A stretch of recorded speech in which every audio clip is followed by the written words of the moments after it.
back, folks, to the WP-Tonic Roundtable Show. We record this every Friday at around 8:30 a.m. Pacific Standard Time. You can watch the show live on the WP-Tonic Facebook group page or on the WP-Tonic YouTube channel. We've got a great panel. We've got a great guest. We've got Craig from Castos, the founder and CEO. We've got a couple of great stories. We're going to be talking about the new 2020 theme for WordPress. We're going to be talking about the great Steve Jobs, and we got some great articles. But before we go straight into those, I've got a message from our great major sponsor. We'll be back in a few moments. We'll be coming back. We've got some great stories. We're going to go straight into them. Got a great panel. Like I say, we got Craig from Castos as well. So let's start off with first look at WordPress upcoming 2020 default theme. Blah, blah, blah. It's another tonic and it's a tongue twister. So, Spencer, what do you think of the new theme? It looks quite good, actually. Themes are dead. All hail themes.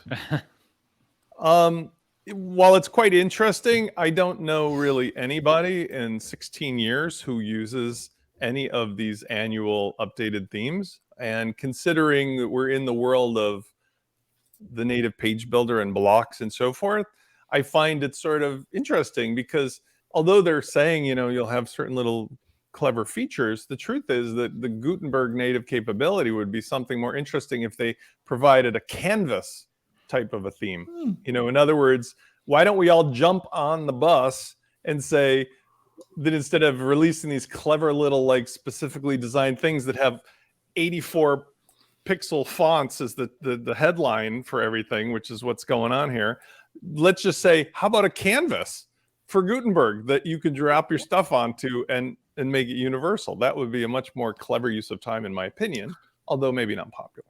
Well, people just don't have your graphical taste, Spencer, so that might be it. Craig, what did you think of this new theme? Yeah, I would largely agree with Spencer that I think it's nice to have a starting point for folks who are not kind of graphically inclined to get something up and running quickly. But a lot of folks who say like want to take their site appearance really seriously, well, kind of like buy a specialized theme or start with, a page builder or a framework and kind of build it up from the ground from there. We just launched a brand new website last week, and that's what we did. We used Generate Press and Generate Blocks and built everything from the ground up. And I think that just thinking about my kind of like 6 or 7 years with WordPress, it was either go and buy a theme that fit exactly what I wanted to do, and I didn't have to do anything with it, and the designer that created that theme did all the creative work for me, or start from scratch with something like Generate Press or Elementor and kind of build it myself. Yeah, I like the new website, the new look, Craig. It's very nice. Thanks. Andrew, what do you reckon about this? Oh, he's muted. Are you going to join us, Andrew? Oh, let's go on. Oh, yeah. Sorry, I've got internet connections issues. Can you hear me properly? Yes, we can actually. No, you can. No, okay, he's having problems. I think the same. I mean, themes are. I think you need to rejoin us, Andrew. You're having some problems there. Heather, what do you think of this? I don't know if anybody looked at the picture of the so in this article, there's a picture of what it's supposed to look like. And they have this nice little landing page. And on the second picture, it has for some reason, the grid is off. And I'm like, I would never want my site to look like that. What on earth did they do? Why are they using this as an example of this? So it's like, for some reason, the page is like that. And then I'm trying to figure out what that's going to look like on mobile.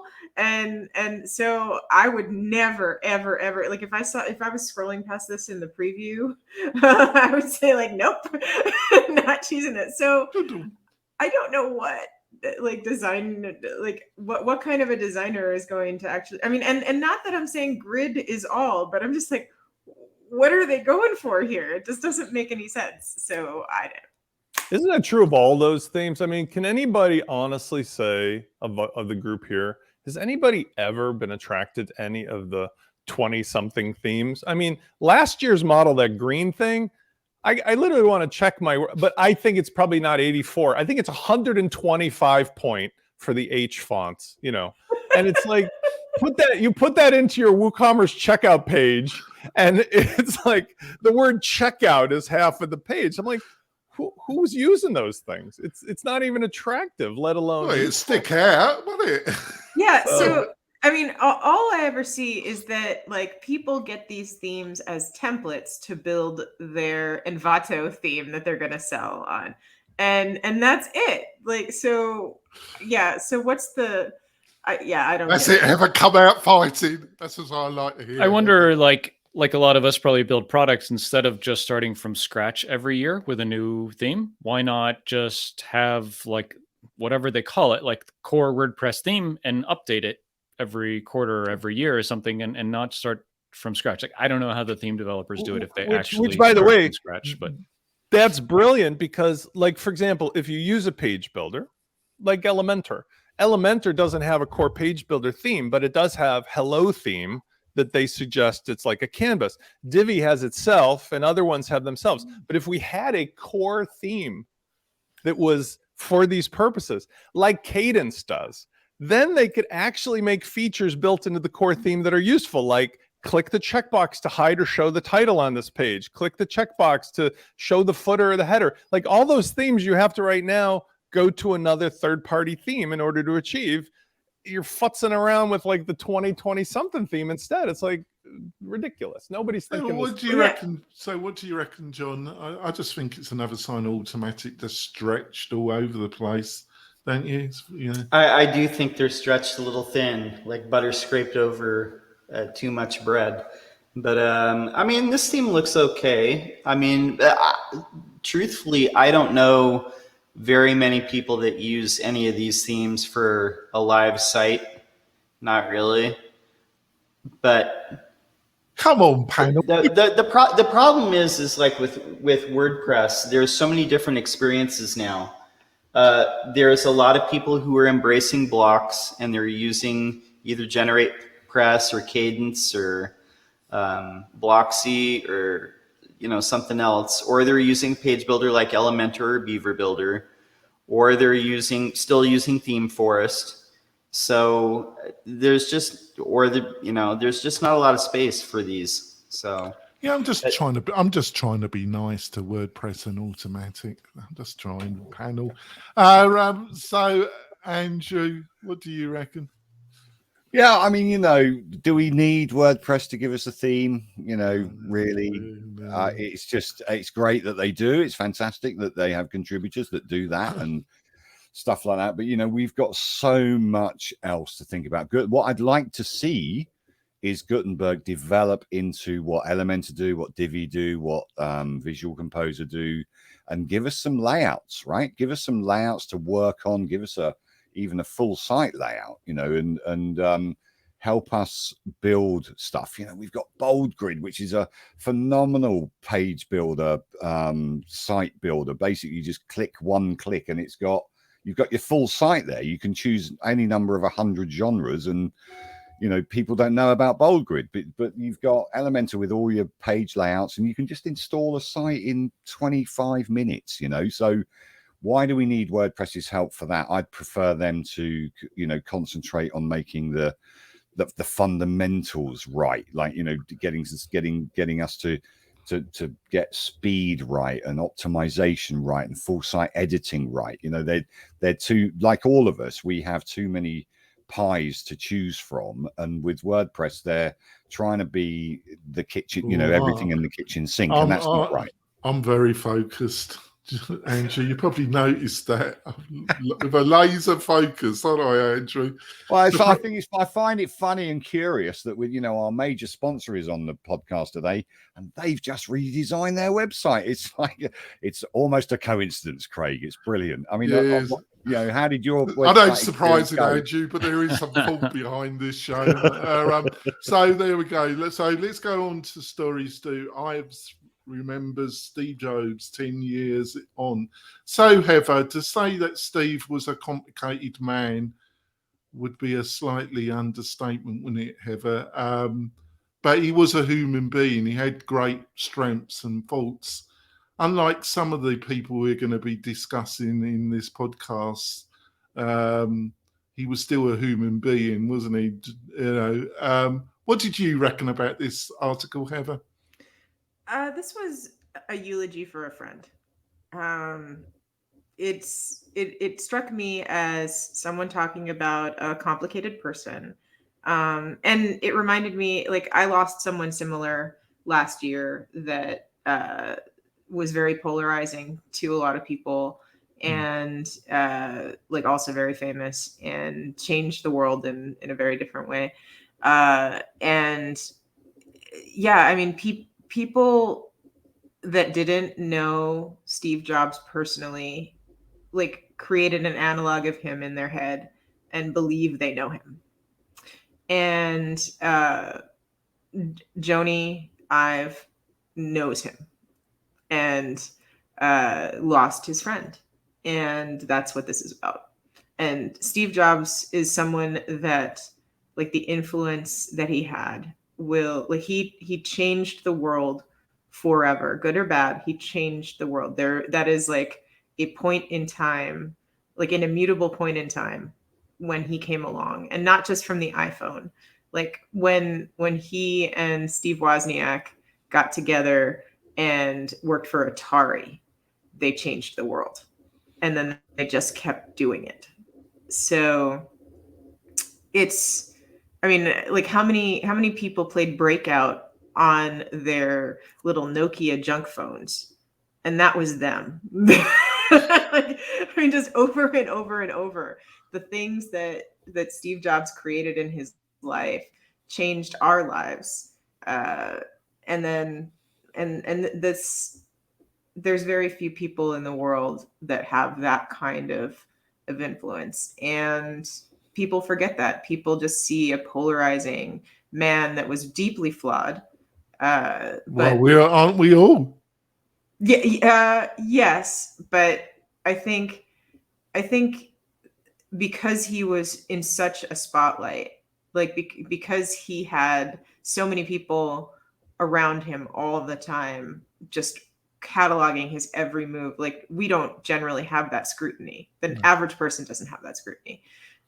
So anyway, that's my I thought that's fine. So, Craig, I would agree with Heather. Him and his partner, they kind of developed the modern world. In a way, the birth of the personal computer and then the iPhone. Also, I admire Steve because I think he's one of those individuals that got better as he got older. There's a lot of people that actually get worse as they get older. They learn nothing from life. What do you reckon, Greg?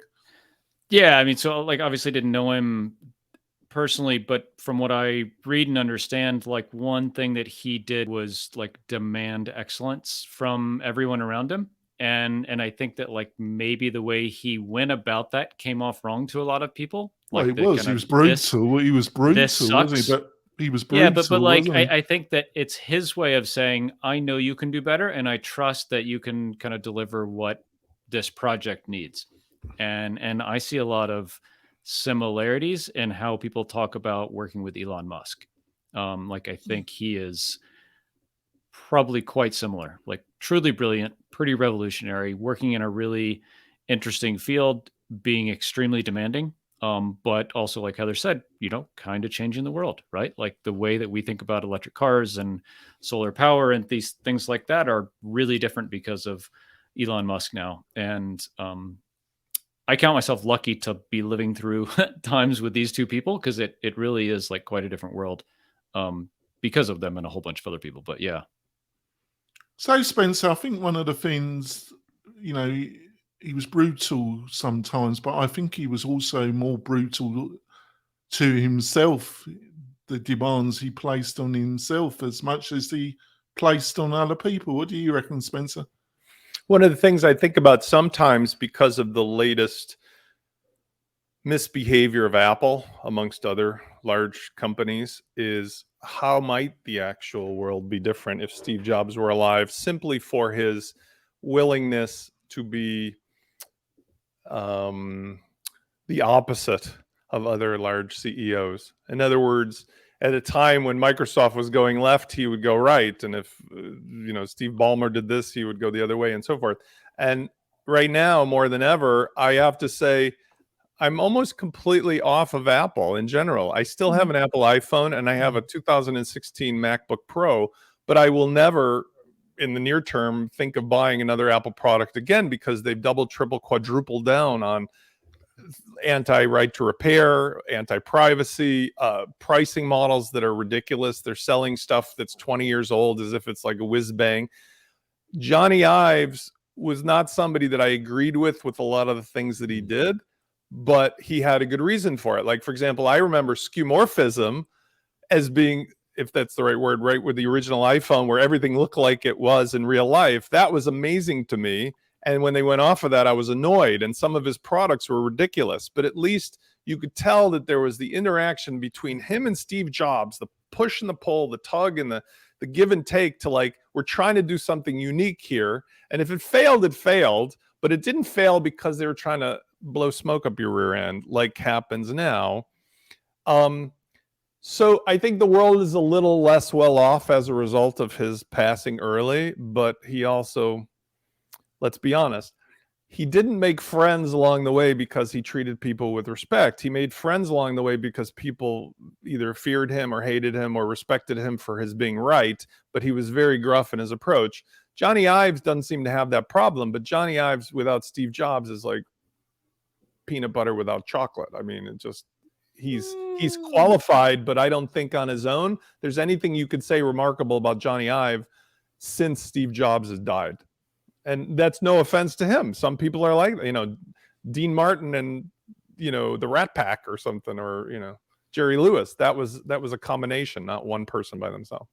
So, John, one of the facts that's probably not, and I might, I think Steve was still in charge when Apple's moving all its production to China, and he must have been aware of the working conditions that was going to be imposed upon these workers. He didn't seem to have much care about that particular issue, did he, John? That's kind of par for the course for all major corporations, including Apple.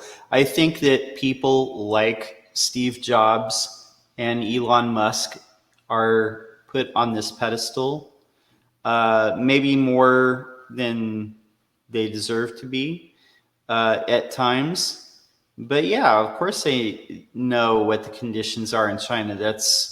But when you're a big corporation like Apple, you don't get to be the most valuable company in the world and displace the oil companies as the most valuable company in the world without leveraging what they call arbitrage of labor, which is basically you find somewhere cheaper to make it, and you find other out of sight, out of mind workers to exploit, whether you're Nike using sweatshops or Apple, or, whether, no matter who you are, you're using someone to exploit. And that's a tale that's almost as old as time. That's been going on for a long time, centuries. So does it change what Apple accomplished as a company?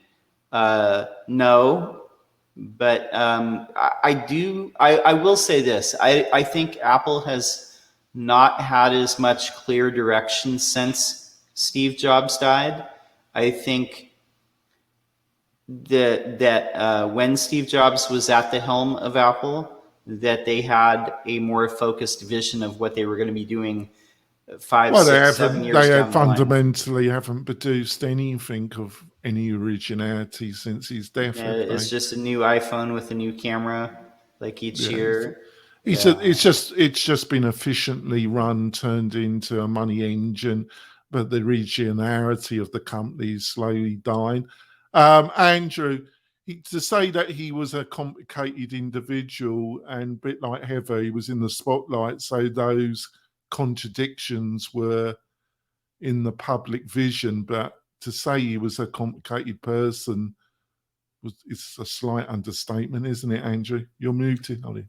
Well, I think so. But we all have our complexities, some more than others. And, Steve Jobs had an opportunity. He was in there first. He built computers first, basically, along with Bill Gates and Paul Wozniak and, everybody else. And we're lucky to live through the age that these guys lived, to give us examples of, one, their vision, and two, their ability to make products that everybody needs. We don't need phones, but we feel we need them. I lost my phone last week, and I was okay with it. I had 24 hours on that phone. It was quite a relief, But shook, all right. I know, but I lost it in Spain as well, so it was almost half panic. But the point is that I grew up in advertising agencies as well, printing and ad agencies. So I saw the first GMACs, and they were impressive. And if you were an ad agency, you didn't have a GMAC on your desk, the customer wouldn't choose you because you weren't a modern with it ad agency. So that's how it's affected, the Saatchis and Saatchis of this world. They immediately invested in GMAX. They were just all over the place. So the innovation was there. I'm proud that Johnny Ive is British, that Apple is basically based on a British person's design. That's great. I'm patriotic. Why not? He's a good guy, Johnny Ive. He and we always need.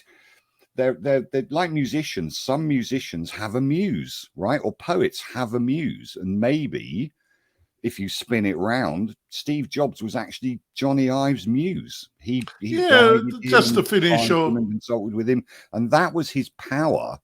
And in management terms as well, he was a genuine leader of people.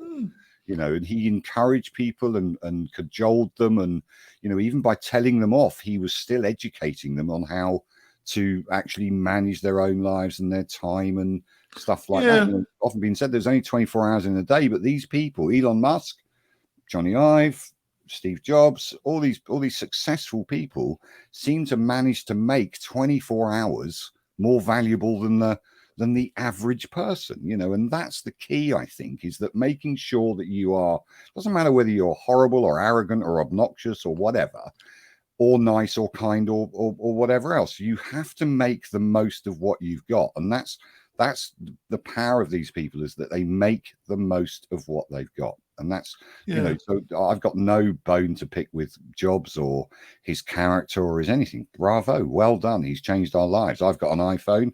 I won't ever buy another Mac because they're far too expensive and not as efficient as my 3 computers that cost less than 1 Mac, So there's other stuff. But I mean, it's going to be missed. And I think Johnny Ive did him a tribute by writing this little post. It's great. Great. Yeah, just to wrap up, panel, I just think, he had the rough side, but I think he was really rough on himself. He was demanding, but he was demanding to himself. He could be mean, but he could also be generous. He was a complicated person, but he was a human being, which makes him very different to the comedy crowd that we're going to be talking about later on in this show, that are so corporate American, that have no heart, they have no spirit. They are just bureaucrats of the worst type. So we'll be talking about that crowd later on. Craig's getting worried now, but you'd be probably gone by that, Craig. We're going for our break. We'll be back in a few moments, folks. We're coming back. You've listened to some of our great sponsors.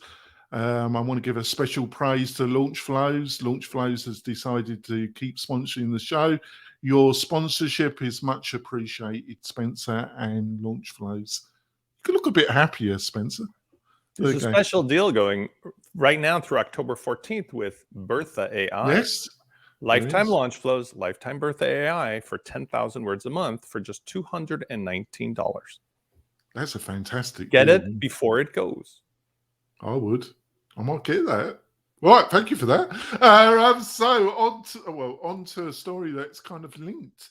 Black Friday is coming, the 2021 WordPress business, what you need to know. And then I didn't tell Craig this, but I added, there was a second story from Justin from LearnDash. He had a very different to lifetime. So, Spencer, are you preparing yourself for Black Friday? Yeah, by the way, this is there's a picture, it looks a couple years old, of Jack Arturo in there with a quote. Yeah. So I would say what's interesting to me about the WordPress ecosystem in general, having just started out here 15 and a half years ago, is that it really does behave in a different way than many other businesses, even online businesses. And one of the things that I think you have to come to accept if you sell products or services is that irrational behavior around Black Friday is one of the realities. Another reality, of course, that I've copped to here many times is the lifetime deal phenomena, which is going on, of people collecting software similar to NFTs as if somehow it's going to be worth something 5 years from now. But the Black Friday thing is real. And so for those of us who do sales, and even like right now, I'm doing a pre-Halloween sale. The only reason to make that happen is because once you get into the, like Star Wars with the, with the Millennium Falcon getting close to the original Death Star, like once you get into the pull of the tractor beam of Black Friday, really, you might as well just focus on Black Friday. And I think that starts sometime in mid-October. So once everybody starts putting out their decorations for Black Friday, essentially what happens is all sales stop until the frickin' Black Friday happens. So if you accept that and you realize that, there's also a reciprocal effect, which they reckon here, of a vacuum on the backside of Black Friday. So all sales sort of stop until February after Black Friday because everybody just essentially ate their fill and they're done with it for a couple months playing with their toys. So in WordPress, if you sell stuff, it would be wise to consider that the fourth quarter is basically 1 day of selling and that it's going to eat into your first quarter of the next year. So Craig, you're in the kind of WordPress kind of bootstrap area, your business. I think one of the things about subscriptions and the boot and Rob Rowling, he's an investor in your company, is that I think there's something called subscription fatigue. I think that, everybody wants, you've got to be a subscription business, but there's only, I think people, when they start looking at their monthly checking account and they see all these subscriptions for this, that, or a business, it gets to a level where there's fatigue sets in. What do you reckon, Craig? Yeah, I definitely think that subscription fatigue is a thing. I mean, we are always going to be a subscription business. So like if that's the case, I don't know what we're going to do about it. Like, I don't think there's a way around it. We're a monthly service. We have real costs for delivering files to folks. And so we have to charge every year, every month. We can't just charge, $100 up front and somebody gets our service for their I meant more that every business, to get investment to be attractive has to become a subscription. I think what you're offering, it needs to be a subscription, but literally everything's got to be turned into a subscription, and I think there's a real problem there. Yeah, I mean, I don't know whether it's a problem or not. I'll tell you the reason that you see a lot of companies going to it instead of like you get this thing for life to here's your annual license and you can renew it maybe next year for full price or 30% off, 50% off, is it makes the business really predictable. You can say, hey, if we have a certain period of data, we know that, people renew at this rate and they kind of churn at this rate, like it makes running a business really, really much more predictable than on the first of every month we start at 0 and we have no idea what this month is going to look like. Like to Spencer's point about Black Friday, I really dislike it as a like sales and marketing person, but kind of know that everybody else does it. And so if we don't do it, we kind of miss out on, some of the buzz and everything. We took a slightly different approach last year, which worked well, which was not to offer big discounts on our kind of starter package, but getting our kind of top tier packages at a pretty big discount to existing customers only. So the discount was available only for people who wanted to go from already being a customer to upgrading to a higher tier, only for existing customers. And just to me, that seems like more genuine with like, I don't want to discount my service just because it's Thanksgiving, like our service is really valuable. I want to keep as much of that as possible because I think people start perceiving your product differently if because 1 day or 2 days or a week out of the year that now Black Friday is a whole week long, it's 70% off. Just to the people who want to buy it on December 12th, just seems like kind of disingenuous to me. So, Heather, there seems to be a crowd that really hate lifetime deals. There's a crowd that really hates Black Friday.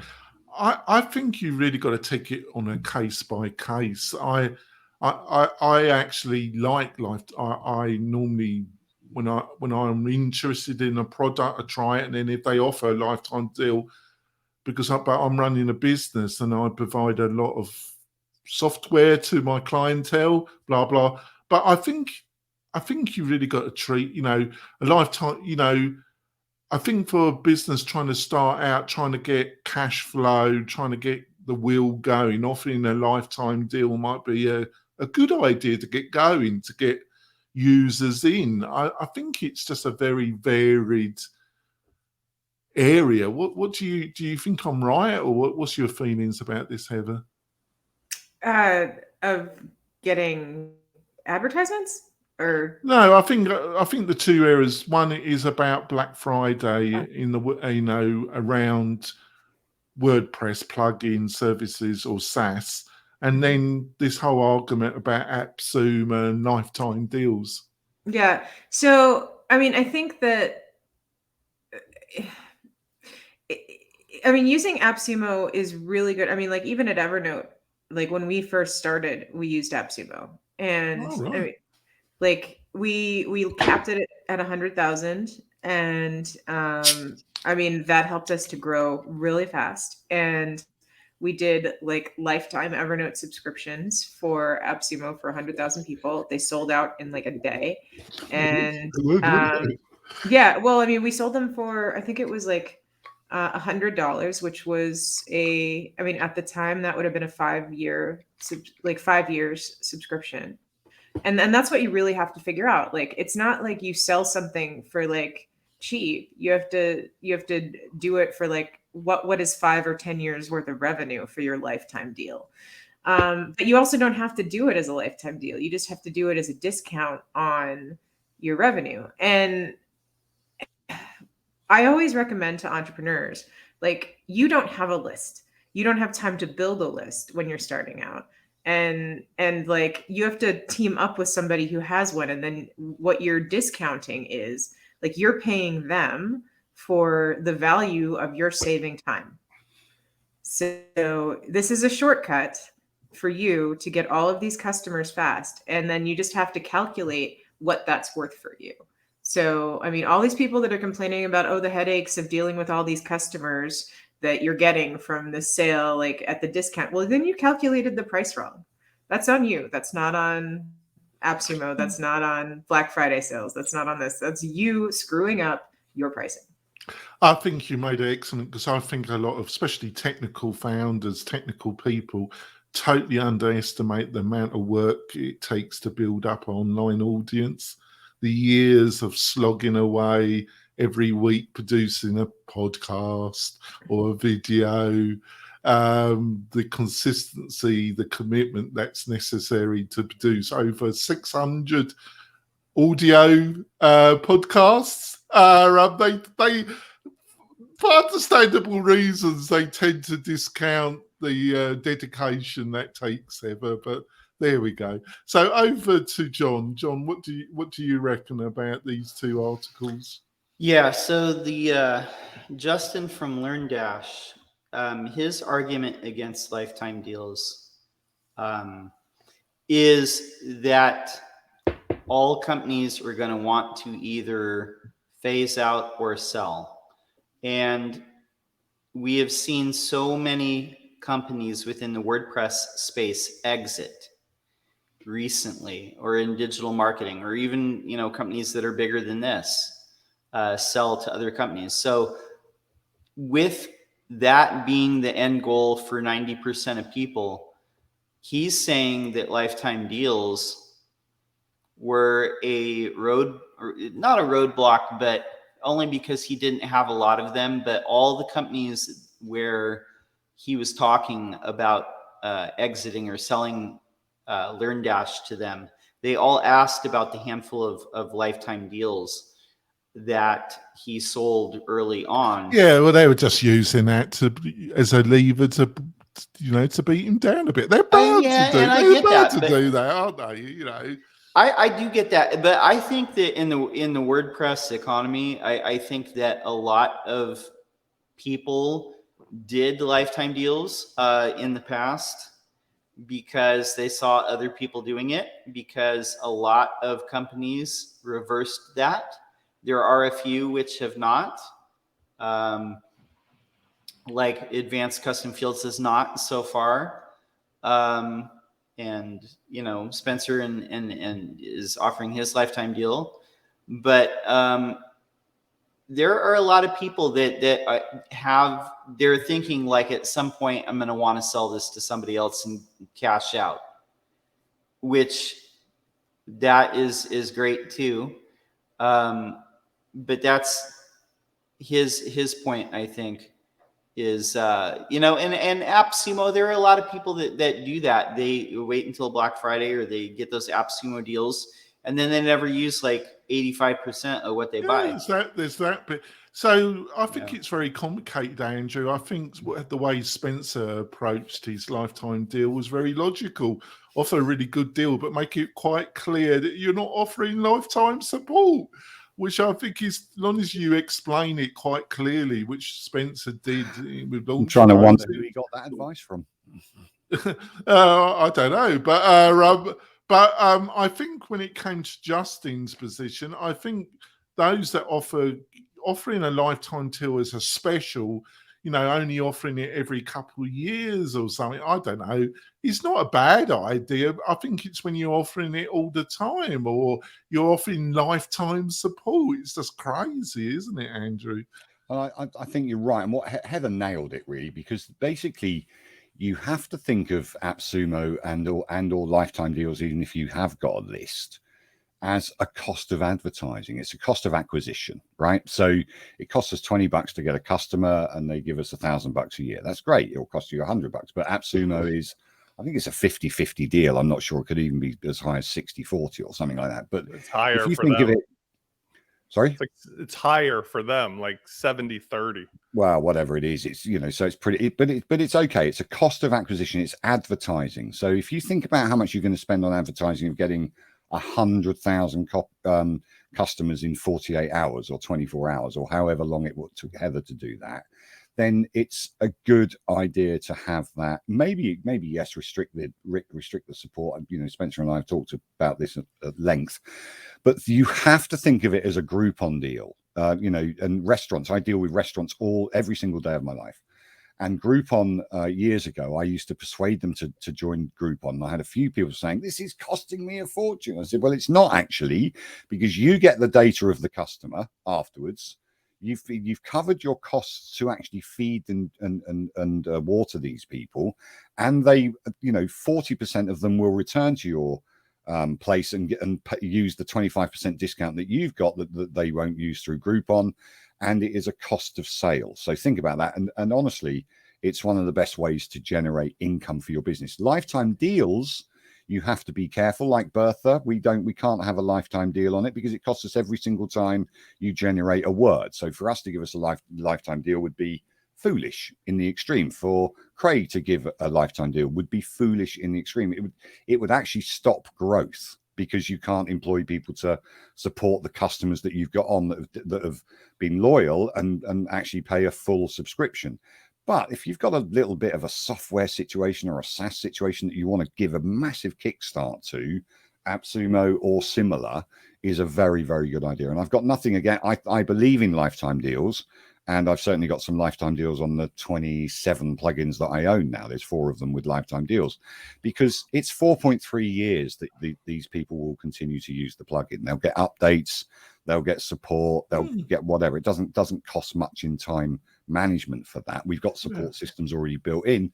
So don't be afraid if you are developing something and doing a lifetime deal. And don't necessarily do it at Black Friday, because it's so noisy on a Black Friday. Your chances of actually getting the amount of customers that you need to build your business and then sustain your business on a Black Friday are very, very slim, because people are inundated with emails from every single person. And just one final point, 10 seconds. And you are in danger if you do one of the points made by Craig, by LearnDash guy, was you don't want to piss off your customers that have bought the full price deal a week before the Black Friday. So but people, I don't think I'm unusual in the WordPress space. I tend to have a list of targets that I put on my radar, that if they offer a really good lifetime deal around Black Friday, I'll probably jump in and snap it up. It will be the trigger. It will trigger me into a decision. So let's go on probably to our final. Hey, Jonathan, one thing I'd like to add there is I think as Heather mentioned, if you're early on, that an AppSumo or lifetime deal can be a really great way to kind of self-fund your runway and your entry into the market. Yes. So if you're kind of looking to go full-time with a thing or launch, it can be a really great way to get some funding to fuel further growth and stuff. It's about the only time I would do it. Yep. So this will probably be our last story, and then we'll go on to recommendations, and then we'll go on to bonus. Got some great bonus stories, but this is a great story for our guest. I thought it was an appropriate one, but also interesting. Fullcast podcasting and streaming audio are among 2022 top growth media. Well, you must be music to your ears, Craig. Do you think they're right? And what's driving this, Craig? I sure hope they're right. And I do. I mean, we continue to see the market growing. So like, this isn't like a wild prediction, I don't think. I think that coming off the heels of COVID, hopefully, at this point, people are going to start commuting and traveling again. And, from a podcasting perspective, that's where a lot of the consumption happens. Streaming is an interesting one, things like this. And YouTube, like, I wonder about that, because I think more and more people are wanting to get out of their houses to go be back in the world. And I can see that actually dipping as people are kind of inside and less. We definitely expect listenership of podcasts to go up next year as people start having more time where they can listen to them, which is typically on the go. Right. So, Spencer, what do you reckon? Podcasting seems to be getting, live streaming seems to be getting, what do you think? Got any insights? What might be driving this consumption of the audio? I mean, I find that this granular differentiation is a little hard to stomach. Not that it's a problem, but it's just disingenuous because of statistical errors or things. I would say it'd be more accurate to look at it in terms of the actual delivery device, right? People who look at a TV set, sit down in front of it versus a mobile device. Because like when I'm out for a walk, I can go from listening or sort of viewing listening to YouTube stuff as much as a podcast, as much as a streaming something else. It's the device that matters. And I would say it's unquestionable that the mobile device market is a huge opportunity for anybody, because whether it be for infotainment, entertainment, or information, for many people, that's their first and most convenient way of getting this stuff. Like, I don't necessarily have to go back to my desktop when I have a question. I just literally can do a quick Google search and either listen to something, watch something, or read something. From that standpoint, the problem is noise. There was a time, I'm old enough to remember, when there was 1 or 2 podcasts about entrepreneurial success stories and the internet. And now there's 250 trillion of them. So like anything else in life, there becomes a problem for new content makers of how do you get the traction? And now it becomes a marketing event, right? One thing I noticed that I'll reflect upon. I noticed, because I watch YouTube quite a bit, mostly for chilling out and stuff, that there are those shorts, the YouTube shorts, which also are connected to Instagram. And now they've woven them into the YouTube app. I find myself spending a ton of time, wasted time, looking at YouTube shorts, which was not a thing 6 months ago, I don't believe. Like, it didn't take any of my time. Now it takes most of my time. So thinking of like Gary Vaynerchuk in my ear, those that don't watch what the devices are doing or the apps are doing are doomed to be in a dead end channel. Because if I was going to make content today, I would most assuredly make it for shorts if it all fit the bill, because I think a lot of people's attention span has been reduced down to just that. So long and short of it, pun intended, making content that's podcast, if you have a head start, sounds like a good idea. Making podcasts from scratch, I would probably say you'd be better off making short videos and being in a space where it's all brand new and you get like a head start over people than to start where there's 2 trillion people ahead of you. There we go. But so, Heather, there seems to be a lot of interest in, Twitter have gone into audio spaces. There's other platforms. There seems to be a lot of interest, activity in the investment world or in general around audio, podcasting, these different type of platforms. Why do you think that is, and would you agree with me? Well, I mean, I wanted to point out that on this list, like local TV stations has popped up as something. I mean, so like you could combine like recorded podcasts, and rather than just putting them on Spotify or something like that, you can get ad space on, or you can get time on local TV stations, and that's like the over the air. Like, I'm not talking about like streaming, but like there's a lot of people that have cut the cord that are not paying for cable anymore, but are using their antennas. And there's just time to fill on all of these local networks. Like, you can just say, I have a recorded 30-minute thing, like just air it. And then people will watch it and hear you. And this is an entirely It's new... amazing what crap they will watch, won't it, ever? But they will, because there's nothing. And then suddenly you have a local audience for your business. And even if it's only what, like 50,000 people, those are all local people to buy your stuff. I'm always amazed, Heather, the people that watch my shit. So there we go.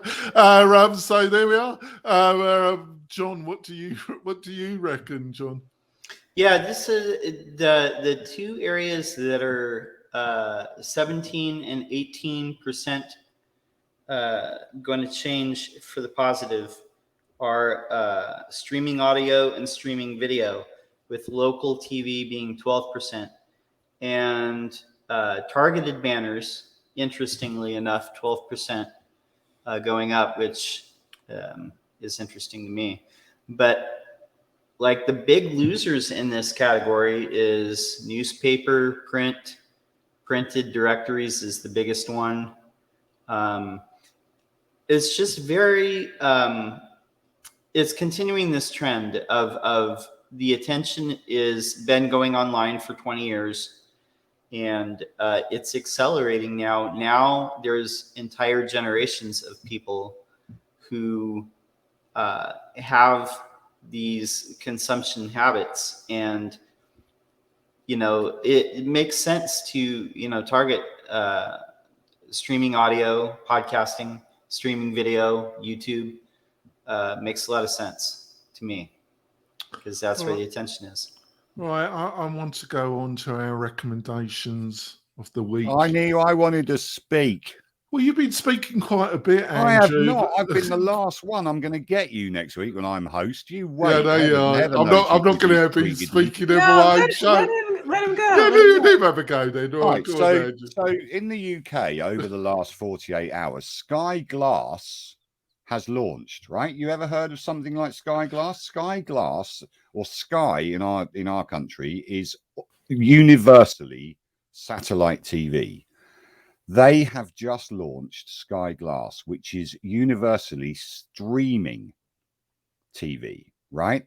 So they know that people want to listen to stuff on their phone with their AirPods in or their earpods in or anything. So it certainly won't be Sky. I'll be listening to. I disagree fundamentally with what Spencer said about podcasting and stuff like that, because, and it's very rare that we disagree, because if somebody like Sky is investing gazillions in streaming, they've realized that there is potential there for these, what like Heather said on cable TV and stuff, for these 30-minute private people like us.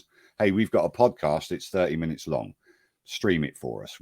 And they're facing continual daily battles against Spotify, Netflix, all these streaming services.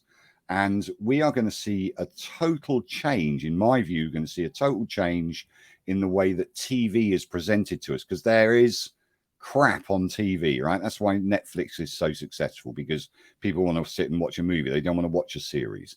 And people will be interested in seeing real reality TV, which is your podcasts, and that's why Sky have invested in Glass. So I think it's going to grow even more. I want to say something, not that I disagree with your point, but that it's important to clarify. Right now, since the pandemic, my kids, I have what they call a Roku enabled set of TVs, like 6 in the house. So you have apps that connect to everything. Sure. Now, the problem I mentioned of saturation kicks in on your example, because right now we subscribe to 7 streaming services, the big ones, Hulu, Netflix, and so on and so forth. And there's 16 other apps that we subscribe to, for free, like Vudu and Roku this and Roku that. And you know what happens? My kids and I sit down every day for our time together, at the meal, and nobody can figure out what to watch or listen to, because there's 800 trillion choices. And here's the other part about it. All the podcasts and all the videos are already available individually on my iPhone without me having to go sit in front of the TV. So while your point is well taken, I think it's irrelevant to, just because a company pays to consolidate a bunch of things that are available elsewhere, doesn't mean that you as the content creator should sit down like John Denwood and grind away for 10 years making podcasts when nobody's going to end up listening to it. But they will, though, Spence. That's the whole point. They really will. I don't mean nobody's listening to John. I'm saying you've been here for 600 episodes. I'm saying, but the whole point is they will, because they will fall upon it. They will just fall upon it, like they fell upon YouTube. YouTube was a dating service. Now it's YouTube Shorts. You could actually become somebody on YouTube Shorts or Instagram Shorts, because it's not a crowded channel yet. There's the ones that I'm seeing, unfortunately, are very base level. There's a lot of trends of kids and good looking young people taking their clothes off on it or something. But the point is that if you were in a matching market where somebody could get some value out of a 30-second video, then that is one of those Gary Vaynerchuk moments where you go check it out. That's where you could actually become floating on the top of this. I'm so glad you added that bit, Spencer, with my major sponsors, CEO on my panel. That was very generous of you. So there we go. Your sponsorship, Craig, is much appreciated. A validation for my many years in the grind. So let's go to our recommendations of the week. If you haven't got one, Craig, it isn't a problem. If you do have one, post it in the chat, and Andrew or Spencer will post it. It'll be Andrew. My recommendation is a new SEO plugin called Sim SEO. I've been trying it out on one of my test sites. A certain other major SEO plugin, I am determined to get rid of them on my own site and all my supported sites. Yoast, you must go. I've been. I can no longer stand you or your plugin and what else, anything else you do, apart from your lovely wife that I've got the most compassion for. I've been looking at this plugin and it looks quite good. So, Spencer, have you got any recommendation for the tribe? I do. And by the way, Andrew and I agree on 99% of things. It's not a disagreement. It's just a clarification. You always disagree with everything I fucking say. Well, you and I are like Steve Jobs and Johnny Ive. The one I want to recommend is a really singular purpose plugin. It's available for free. It's called UI Press. It's at uipress.co. And what it does, which I think is really well done because I've seen this from other plugins, is it gives you immediately for free the chance to stylize your dashboard into a white with gray or a dark background with light. And it immediately changes the professionalism or the look and feel of something that kind of has a 1990s feel to it by default. We've seen lots of plugins that let you change your admin dashboard, but if I was delivering a client site and I used another free plugin called Admin Menu Editor by Janice Elst, with this thing, I can now give a curated dashboard experience that looks fabulous out of the box. Right, yeah. Panel, make it short and sweet on these because I want to. I'm padding this up so that you have more content to stream later. Exactly. And increase your ad revenue. I want to get this short. I want to get this around the hour so we can get onto the bonus. I'm determined to get this around. Like my kid in the car when they used to have to go to the bathroom. Right. So, Heather, what's your recommendation, Heather? So my recommendation is a plea, actually. So I have a nonprofit called Serenzi Global, and right now we have our annual technology grant open until December 31st. This is for anyone who wants to upskill themselves for AI. It's open around the world, so please share that out. Also, if you are a technology solution provider and you want to partner with us to offer things for the nonprofit to these people that will get the grant, please let us know. Right now, we're partnered with Microsoft, GitHub, and Pluralsight and others to give things to the students that come through the grant. So you can contact me about that as well. All right. So, Craig, that sounds fantastic. Have put it into the Slack and Andrew will format it for me. So, Craig, have you got a recommendation for the tribe? Yeah, we mentioned that we just launched a new website and we used perfmatters.io. It's a performance plugin for WordPress. Got our page speed up almost 20 points with Google page speed to a whopping 98 on mobile right now. You just need a good hosting provider. We have a pretty good hosting provider. Yeah, you just need a better one. Yeah, it's a great there tool. We go. There we are. That's fantastic, Craig. Andrew, have you got a recommendation for the tribe? You're muted, Andrew. You're still muted. He's cursing at me, I think. No, it's my internet connection because I only live 24 miles from London. You know, I can't get a decent internet. Well, if you decide to live in the wilderness, that's your problem. It's just crazy. I mean, it's mad. We are third world as far as internet connection goes in the UK. It's just disgusting. But anyway, I've been working because of Bertha, having to put Bertha AI into and make it all compatible with particular page builders, etc., etc. I've been working with the guys at Visual Composer, and so I'm going to recommend Visual Composer. No, really, 5 million websites are driven by it, but the old version, right? Wake up, people. Things change, right? Things change. How can you live with yourself? Shush. I'm allowed to do a recommendation without you interrupting. You wait until next week when I'm host. You're muted. Now, the point is that we always so many people that want to mute me. The point is that we have to look to the future and we have to look in the present and the future, not into the past, right? So Visual Composer, I've been amazed how good it is. Honestly, I am totally 100% behind it. So have a look at Visual Composer. Don't do that, Jonathan, on my recommendation every single bloody time.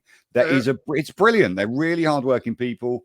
All right, enough is enough. For God's sake, John. John, Please save wait me, till John. next What week. is your recommendation, John? My recommendation is for a friend of Craig's and a friend of the show. It's for our buddy Matt Medeiros Oh, yes. and the WP Minute. So he is have this deal where you can become a WP Minute producer for $9 a month or $79 a year. You get access to the Discord community where you can have conversations with all the WP people. Oh, And- I'll just have to copy that. I always copy Matt's ideas. I based my career on copying his stuff. So there we go. Oh, Yeah. by the way, panel, he will be joining us next week. Awesome. So it should be a great show. So I'm going to let the panel Be even better because I'll be the you'll host. be able to shut me up, won't you? You have the power, Andrew. Oh, there we go. So, Craig, how can people find out more about you, your thoughts, and your company? Yeah, so if anyone would like to check out, we're castos.com, castos.com. I'm on Twitter at the Craig Hewitt. Folks want to head over there. DMs are always open. Love to hear from you. And hopefully you'll come back on the show sometime in the new year. Oh, that's Absolutely. fantastic. Spencer, how can people find out more about you and your ideas and your products? Launchflows.com or WPLaunchify.com. That's great. Heather, how can people find out more about you and your words of wisdom, Heather? Heatheriel.com, and I'm Heatheriel everywhere. My co-host one of my co-hosts on the WP-Tonic show, the man that keeps me under control, Andrew. How can people find out more about you? You can find me in the local psychiatric ward after dealing with Denwood. No, at Arnie Palmer on Twitter, and of course Bertha.ai. And don't forget, to go to Launchflows to see the deal there. It's great. I love you so much, Andrew, as well. There we go. My old and one of my closest friends, John Locke. John, how can people find out more about you and what you're up to? If you dare, you can go to my Twitter, lockdown _. But if you want new content, the best place to go is my YouTube. Just search for John Locke SEO. Just dropped a new video this morning. The truth about duplicate and copied content. So go check that out. Right, and it is a pretty fiery Twitter, but very always entertaining, John. We're going to wrap up the podcast part of the show now. Some of the panel are going to disappear, but hopefully some are going to stay on for the bonus content, which you can watch the whole show plus the real stuff, which is in the bonus content on the WP-Tonic Facebook group page. And please join us there, join the group. It's been a great show. We'll see you next week. Good. See you later, tribe. Bye.